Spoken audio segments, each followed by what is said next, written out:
भारत में corona virus के cases बहुत ही तेज़ी के साथ बढ़ते नज़र आ रहे हैं। मैं आपको बता दूं कि अभी तक टोटल 59,662 केसेस इंडिया में कंफर्म हो चुके हैं कोरोना वायरस के, जिसमें मोस्ट अफेक्टेड स्टेट महाराष्ट्र है, जहां पर 19,063 केसेस अभी तक पहुंच चुके हैं। उसके अलावा अगर मैं आपको बताऊं कि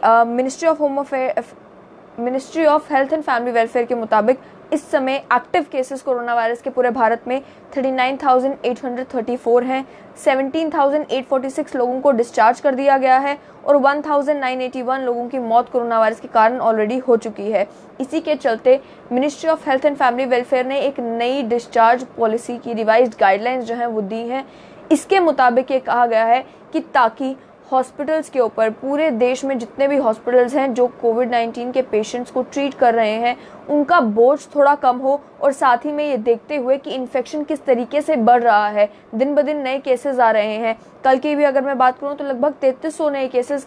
पिछले 24 घंटों में देखने को मिले। इसी को ध्यान में रखते हुए ministry of health and family welfare ने कहा है कि अब जितने भी कोविड-19 के पेशेंट्स हॉस्पिटल में होंगे, उन्हें अगर वो सेवियर होंगे, यानी कि उनकी तबीयत बहुत ज़्यादा ख़राब होगी, बहुत ज़्यादा क्रिटिकल कंडीशन में होगी, तभी उनका कोविड का टेस्ट किया जाएगा उन्हें डिस्चार्ज करने से पहले। अगर वो कोविड का टेस्ट नेगेटिव आएगा तो उन्हें डिस्चार्ज किया जाएगा। लेकिन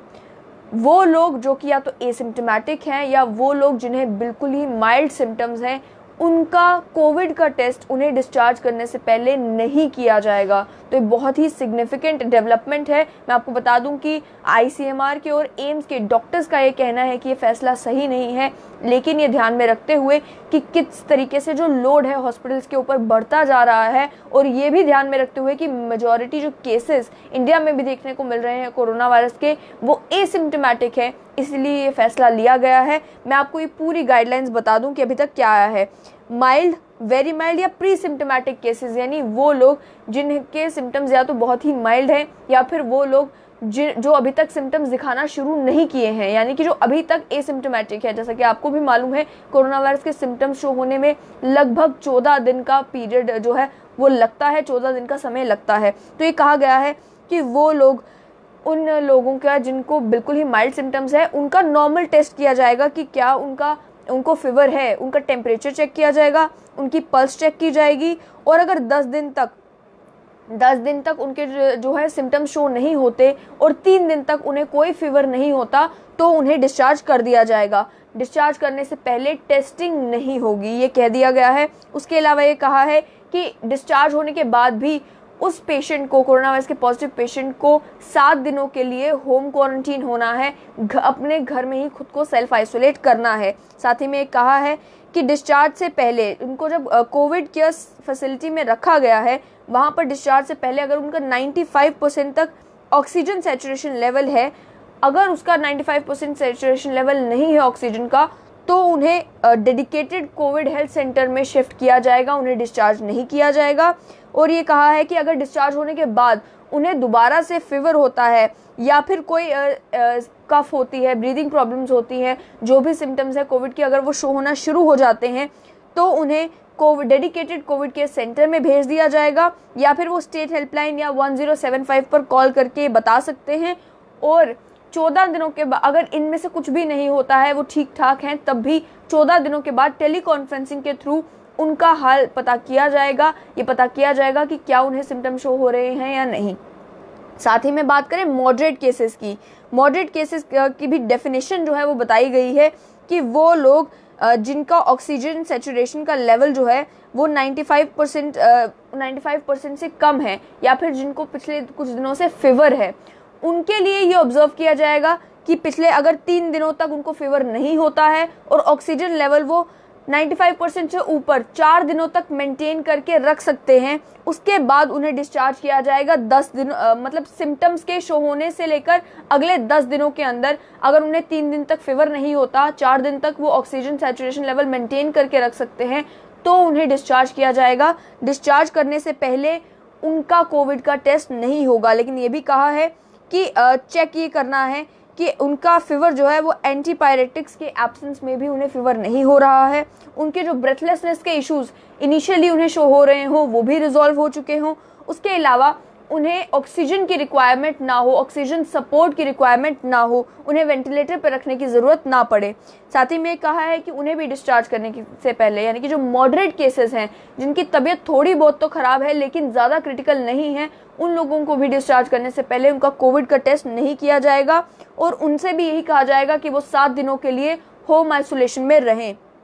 उसके अलावा मैं आपको बता दूं कि वो लोग जिन्हें ऑक्सीजनेशन पे रखा गया है, जिनका फीवर 3 दिनों तक ठीक नहीं होता और जिन्हें ऑक्सीजन थेरेपी की ज़रूरत है, उन पेशेंट्स को तब तक डिस्चार्ज नहीं किया जाएगा जब तक उनके इन सभी क्लिनिकल इश्यूज़ को एड्रेस नहीं किया जाता, जब तक उनकी तबीयत में सुधार नहीं आता, और ये भी कि 3 दिनों तक वो अपने बलबूते पर सांस ले पाने चाहिए, यानी कि उन्हें एडिशनल ऑक्सीजन सपोर्ट की ज़रूरत नहीं होनी चाहिए। अगर 3 दिनों तक वो अगर मेंटेन कर पाते हैं, उसके बाद ही उन्हें डिस्चार्ज किया जाएगा। इन्हें भी मॉडरेट केसेस में ही गिना गया है। तीसरे नंबर पर वो लोग आते हैं जिन्हें सेवियर केस है, यानी कि या तो उनके वो इम्यूनो कॉम्प्रोमाइज्ड हैं, जैसे कि HIV पेशेंट्स हो गए या ट्रांसप्लांट रिसिपिएंट्स, या फिर वो लोग जिन्हें कोई ना कोई कोमॉर्बिडिटी है, उन लोगों को सेवियर केसेस में इंक्लूड किया जाएगा। उन्हें डिस्चार्ज करने के लिए कहा है कि 2 ही कंडीशंस हैं। पहली कंडीशन कंप्लीट क्लिनिकल रिकवरी, जब उनके सभी सिम्टम्स जो है सबसाइड कर जाएंगे, जब उनकी तबीयत बिल्कुल ठीक हो जाएगी, तब उन्हें डिस्चार्ज करने के बारे में सोचा जाएगा। और उसके बाद उनका एक कोविड का टेस्ट जो है वो नेगेटिव आना चाहिए, उसके बाद उन्हें जो है डिस्चार्ज किया जाएगा। मैं आपको बता दूं कि WHO की जो इनिशियल गाइडलाइंस आई थी कि किस तरीके से कोविड पेशेंट्स को डिस्चार्ज करना है, उसमें ये कहा गया था कि 24 घंटे के अंदर अगर किसी कोविड पॉजिटिव पेशेंट का रिपीट टेस्ट नेगेटिव आता है, यानी कि 24 घंटे के अंदर 2 बार उसका टेस्ट होगा, 2 बार टेस्ट नेगेटिव आएगा, तो उसे कोविड नेगेटिव डिक्लेयर किया जाएगा, उसे डिस्चार्ज किया जाएगा, घर भेज दिया जाएगा। लेकिन अब ministry of health and family welfare की जो रिवाइज गाइडलाइंस है डिस्चार्ज की, उसमें ये कहा गया है कि वो लोग जो या तो एसिम्टोमेटिक हैं या जिनको माइल्ड सिम्टम्स हैं, उन्हें टेस्ट नहीं किया जाएगा डिस्चार्ज करने से पहले। अगर वो सिम्टम्स नहीं शो कर रहे हैं तो उन्हें डिस्चार्ज कर दिया जाएगा। और ये भी कहा गया है कि वो लोग जो सेवियर केसेस है, उनका एक ही रिपीट टेस्ट नेगेटिव आना काफ़ी हो जाएगा। अगर उनका एक रिपीट टेस्ट जो है वो नेगेटिव आता है, उसके बाद दोबारा से उनका रिपीट टेस्ट लेने की ज़रूरत नहीं है। ये इसीलिए किया जा रहा है, मैं आपको दोबारा बता दूं, क्योंकि इस वक्त भी हॉस्पिटल्स में बहुत ज़्यादा लोड है। लगभग 60,000 का मार्क जो है इंडिया में पॉजिटिव कोरोना वायरस केसेस का, वो क्रॉस होने वाला है। और साथ ही में टेस्टिंग किट्स की अवेलेबिलिटी एक बहुत बड़ा इशू है। आपको मालूम है कि कोविड का जब आप टेस्ट करते हैं,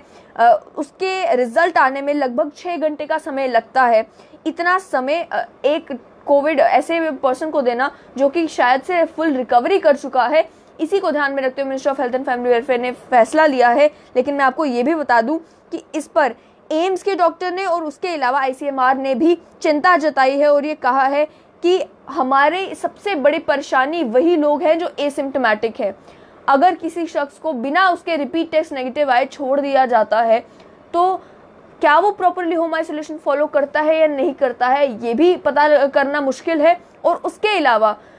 अगर वो किसी और में भी कोविड ट्रांसमिट करता है, तो ये भी एक बहुत बड़ी परेशानी बन सकती है इंडिया के लिए। उन्होंने यही कहा है कि जो WHO की गाइडलाइंस है कि जो भी शख्स कोविड पॉजिटिव डिक्लेयर होता है, जिसका